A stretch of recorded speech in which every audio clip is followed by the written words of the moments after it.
Everyone, आप सभी ने नोटिस किया होगा कि हम अपनी डेली लाइफ में नई नई कहावतों को और नए नए मुहावरों को यानी कि इडियम्स को एंड प्रोवर्ब्स को यूज करते हैं अपनी बात को एक्सप्रेस करने के लिए।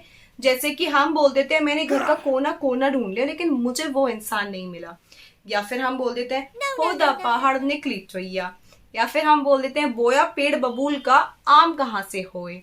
इसी तरह से हम और भी डिफरेंट डायलॉग्स को यूज करते हैं अपनी डेली लाइफ में, डिफरेंट कहावतों को, डिफरेंट डायलॉग्स को यूज करते हैं अपने आप को एक्सप्रेस करने के लिए। इन्हें इंग्लिश में क्या कहा जाता है, चलिए सीख लेते हैं आज वीकेंड के प्लेटफॉर्म, एक ऐसा प्लेटफॉर्म जहां हमारे पास अगर ट्रू एफर्ट्स और ट्रू डेडिकेशन तो हम अपनी लाइफ में कुछ भी अचीव कर सकते हैं। तो चलिए वीडियो को स्टार्ट करते हैं। फर्स्ट सेंटेंस डिस्कस कर लेते हैं। अगर हमें बोलना पड़े कि मैंने घर का कोना कोना छान लिया लेकिन मुझे वो मेरा सामान नहीं मिल रहा है जो मुझसे खो गया है, या मैंने मार्केट का कोना कोना छान लिया फिर भी मुझे वो सामान नहीं मिल रहा है, तो उसे हम कहेंगे एवरी नूक एंड कॉर्नर। इस बात को एग्जाम्पल से समझते हैं। So I have searched every nook and corner of my house for my earrings, यानी कि मैंने घर का कोना कोना छान लिया है मेरी खोई हुई इयररिंग के लिए, मेरी इयररिंग के लिए, राइट।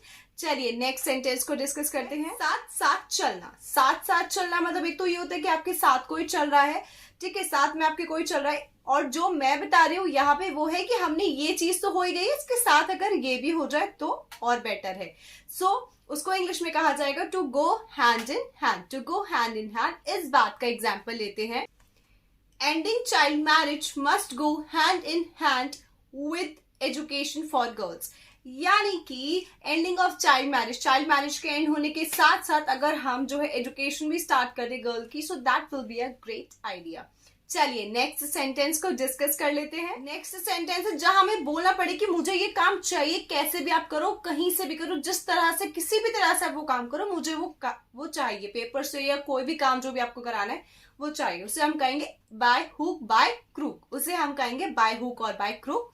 एग्जाम्पल से समझते हैं।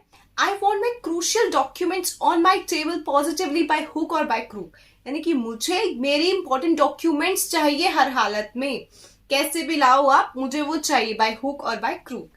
ठीक है जी, नेक्स्ट सेंटेंस को डिस्कस करते हैं। जैसे कि हम एक मीटिंग में बैठे, बहुत इंपॉर्टेंट मीटिंग चल रही है, डिस्कशन चल रहा है और सडनली हमें वॉशरूम जाना पड़े, तो उस केस में, उस सिनेरियो में हम बोल सकते हैं to answer the call of nature. That means कि answer the call of nature यहाँ पे एक अट्रैक्टिव भी हो जाएगा और एक थोड़ा प्रेजेंटेबल लगेगा। आप कोई जिस एनवायरनमेंट बैठे हैं उसमें, एक फॉर्मल एनवायरनमेंट में बैठे हैं, तो उस सिनेरियोज में आप बोल सकते हैं to answer the call of nature.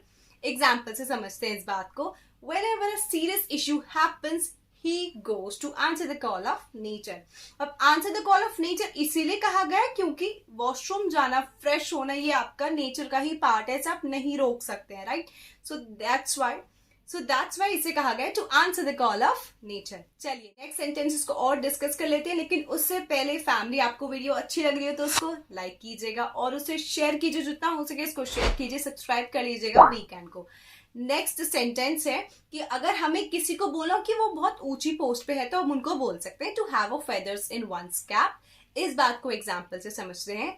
Narendra Modi ji is not only our prime minister but also a strongest party head, so he has 2 feathers in his cap। Next proverb को डिस्कस करते हैं। प्रोवर्ब यानी कि कहावत, जैसे लोग कहते हैं कि इसने उसकी खुशियों पे पानी फेर दिया, तो उसको इंग्लिश में हम कहते हैं to throw cold water in someone's pleasure. इसको एग्जाम्पल से समझते हैं। My friend always throw cold water on my pleasures whenever I plan to go for party. मेरी दोस्त हमेशा मेरी खुशियों पे पानी फेर देती है जब भी मैं कोशिश करती हूँ पार्टी करने की या पार्टी के लिए जाने की। नेक्स्ट सेंटेंस को डिस्कस करते हैं। नेक्स्ट सेंटेंस है हमारा कि जब हमें कोई सामने वाला कुछ बोल रहा होता है हम उसकी बात पे ध्यान नहीं देते। मम्मी अभी बोलती है कि तेरा ध्यान भी रहता है कि मैं क्या बोल रही हूँ, ये तो सुन के अनसुना कर देती है, तो उस बात को, उसको इंग्लिश में कहा जाएगा to turn deaf ears on someone's word, यानी कि अपने कानों को बहरा कर लेना, दूसरों के वर्ड को ना सुनना। ठीक है, एग्जाम्पल से समझते हैं इस बात को। My mother gave me some household chores but I turn my ears deaf on her words. मैंने अपने कानों को बहरा कर लिया उनके शब्दों के टाइम जब वो बोल रही थी, यानी कि सुन के अनसुना कर दिया। ऐसा करना नहीं चाहिए लेकिन, ठीक है। चलिए नेक्स्ट सेंटेंस को डिस्कस करते हैं। नेक्स्ट है छिपकर हंसना। छिपकर हंसना ये नहीं है कि आप छिप कर साइड में कोने में हंस रहे हैं। छिपकर हंसना मतलब कि ऐसे फेस को ऐसे हाइड करके हंसना या ऐसे प्रिटेंड करना कि आपको हंसी नहीं भी आ रही हो और आप हंस भी रहे हो। ऐसा होता है जब हमें हमारे ऑफिस में बॉस डांट लगा देते हैं या लेक्चर्स में मीटिंग के टाइम डांट पड़ रही होती है और हमें स्माइल आ रही होती है, हम ऐसे ऐसे हाथ लगा के ऐसे फेशियल एक्सप्रेशंस करके हम हंस रहे होते हैं, तो उसे इंग्लिश में कहा जाएगा chuckle in the sleeves. Chuckle in the sleeve, chuckle in the sleeves का एग्जाम्पल समझते हैं। एग्जाम्पल है whenever their boss scold them for their work they chuckle in their sleeves, कि जब भी उनका बॉस उनको डांटता है उनके काम के लिए तो वो चकल करते हैं अपनी स्लीव्स में, यानी कि वो छिप कर हंसते हैं। चलिए कुछ नेक्स्ट प्रोवर्ब्स और डिस्कस करते हैं। नेक्स्ट प्रोवर्ब है खोदा पहाड़ निकली चुईया। अब खोदा पहाड़ निकली चुईया का मतलब ये नहीं होता है कि हम पहाड़ खोद रहे हैं उसमें से चुईया फुदक के निकल के आ जाए, नहीं। इसका मतलब होता है कि हम बहुत एफर्ट्स दिखा रहे हैं कोई भी काम करने के लिए, हम बहुत हार्ड वर्क कर रहे हैं, सडनली हमें रिजल्ट क्या मिलता है, इत्तू सा तुच्चा सा रिजल्ट, और हमें उस टाइम जो गुस्सा आ रहा था और जो मूड अपसेट होता है वो तो बस हम और भगवान जी ही जानते हैं। तो इसे इंग्लिश में कहा जाएगा टू गेट इन वेन। खोदा पहाड़ निकली चुईया को कहा जाएगा टू गेट इन वेन। क्यों कहा जाएगा? क्योंकि जब हम अब ऑब्वियसली हम हार्ड वर्क करें और हम परेशान हो गए, जब हमें रिजल्ट इत्तू सा मिला है, हम परेशान हो गए, तो उससे हमें परेशानी तो हुई ना, सो तो गेट इनटू वेन, तो उसका मतलब ही होगा टू गेट इनटू वेन। इस बात को एग्जाम्पल से समझते हैं। You know what, I spend my whole night to complete my work but all went in vain because somebody told me that I had already submitted that work yesterday. कि मैंने, आपको पता है, मैंने कल सारी रात बैठ के काम किया और उसके बाद मेरे को जो है सब कुछ ऐसा लगा कि खोदा पहाड़ और निकली चुईया। क्यों? क्योंकि मेरे साथ क्या हुआ कि मुझे किसी ने बताया कि मैंने काम तो ऑलरेडी सबमिट कर दिया था। कितना बुरा लगता है ना। चलिए लास्ट प्रोवर्ब और डिस्कस कर लेते हैं। इसमें है कि बोया पेड़ बबूल का आम कहाँ से होए, यानी कि आप बो तो बबूल का पेड़ रहे हो और आपको चाहिए आम। इसे इंग्लिश में कहा जाएगा ब्रैम्बल brings forth thorns only। bramble brings forth thorn only। इसे एग्जाम्पल से समझते हैं। that she did not teach good manners to her kids and right now kids are mistreating with her, so this is a complete situation of what bramble brings forth thorns only।